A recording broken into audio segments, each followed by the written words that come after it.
Hello students, welcome to my YouTube channel once again. Okay, to Pratik Singh classes.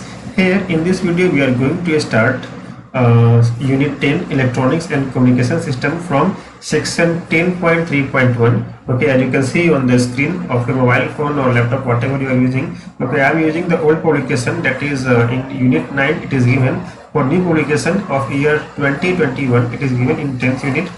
Here I will start from PN junction formation.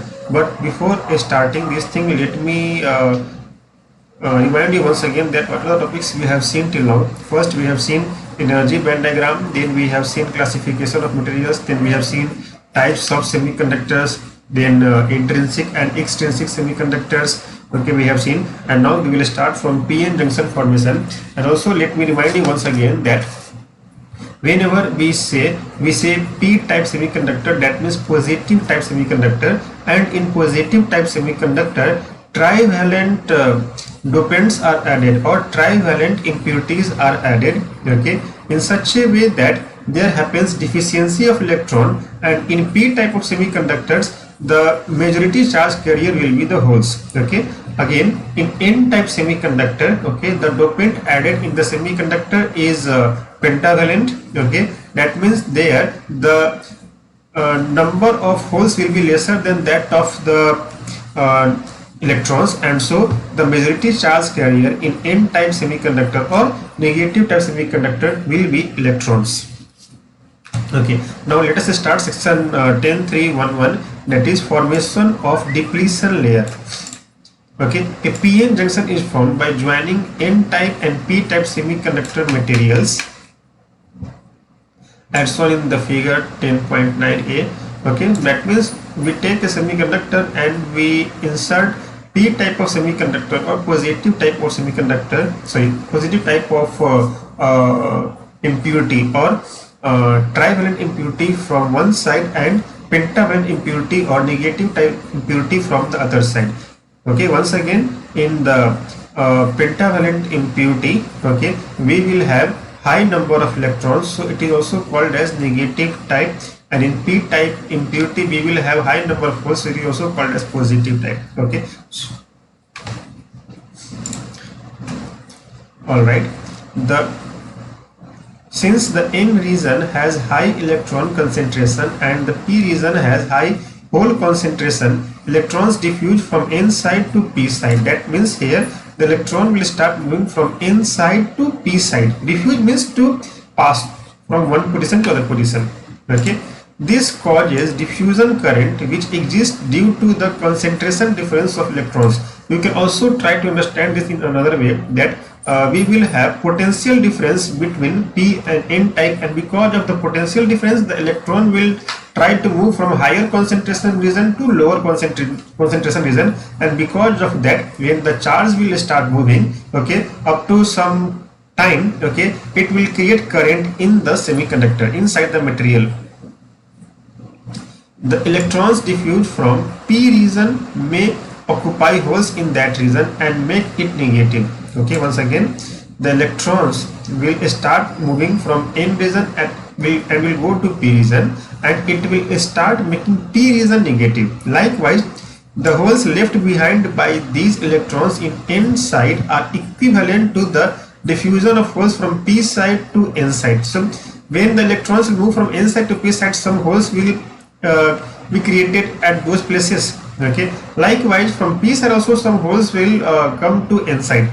If the electrons and holes were not charged, this diffusion process would continue until the concentration of electrons and holes on the two sides were the same.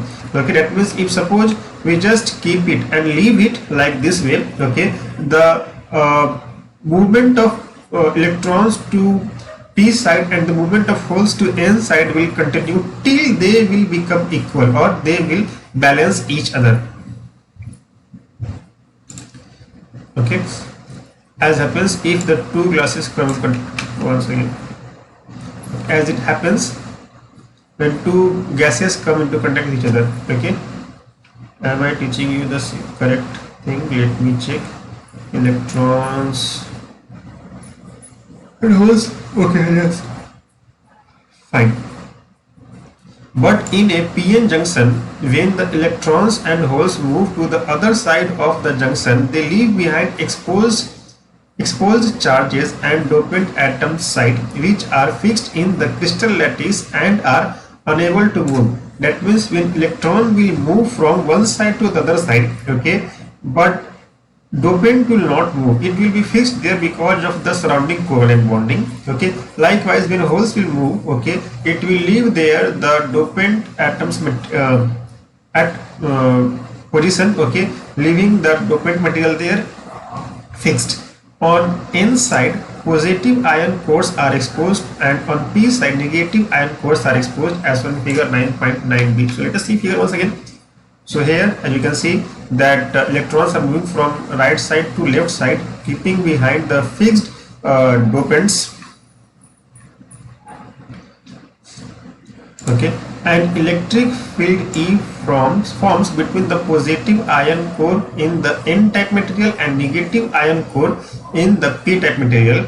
The electric field sweeps free carriers out of this region, and hence it is called depletion region, as it is depleted of free carriers.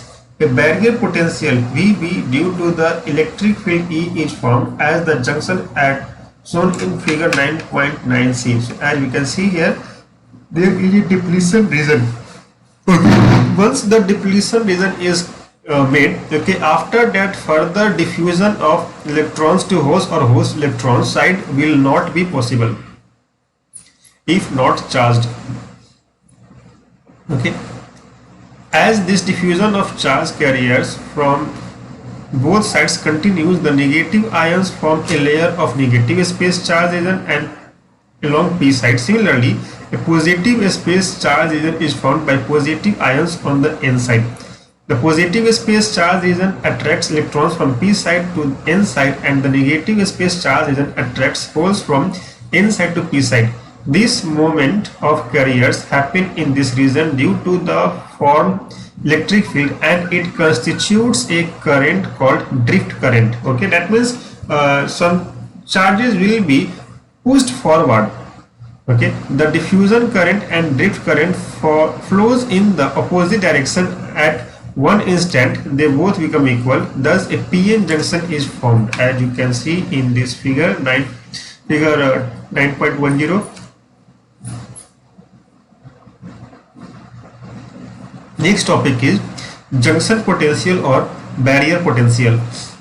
The recombination of charge carriers takes place only to a certain point, beyond which the depletion layer acts like a barrier to further diffusion of free charges across the junction. So as you can see in this figure, the negative charges or the electrons have gone and filled inside the holes. Likewise, the holes have come and attracted towards the electrons, and so after that a layer has been made which will not allow further the diffusion of electrons and holes. Okay, so this layer is called as depletion region. This is due to the fact that the immobile ions on both sides establish an electric potential difference across the junction. Therefore, an electron trying to diffuse into the interior of the depletion region encounters a negative wall of ions repelling it backwards. That means if further after this depletion layer is formed, further the electron which will try to move from n side to p side will not be possible. It will be repelled backward.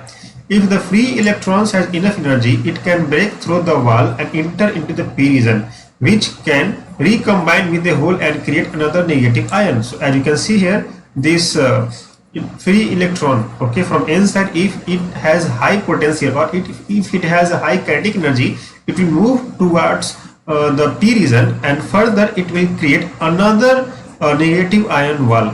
Okay, means in that situation the depletion region's thickness will increase. The strength of the electric potential difference across the depletion region keeps increasing with the crossing of each electron until equilibrium is reached. At this point, the internal repulsion of depletion layer stops further diffusion of free electrons across the junction. Means after some certain time, when an equilibrium position will be reached, okay, to the both sides, okay, of recombination, further the movement of electrons will not happen.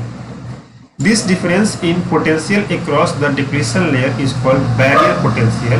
Okay, at 25 degrees Celsius, this barrier potential is approximately 0.7 volt for silicon and 0.3 volt for germanium. That means if silicon is added, okay, we need to give 0.3 volt to if silicon is given, okay, if we give 0.7 volt, okay, then this depletion region will go out, okay, will be minimized. Likewise, if we give 0.3 volt if germanium is mixed, okay, in this semiconductor, or if germanium is dopant, in that situation only by 0.3 voltage this depletion region will vanish. Okay, so this is all about junction potential and barrier potential. In next video we will study about PN junction diode section 10.3.2. okay, till next video, take care of yourself. Bye bye.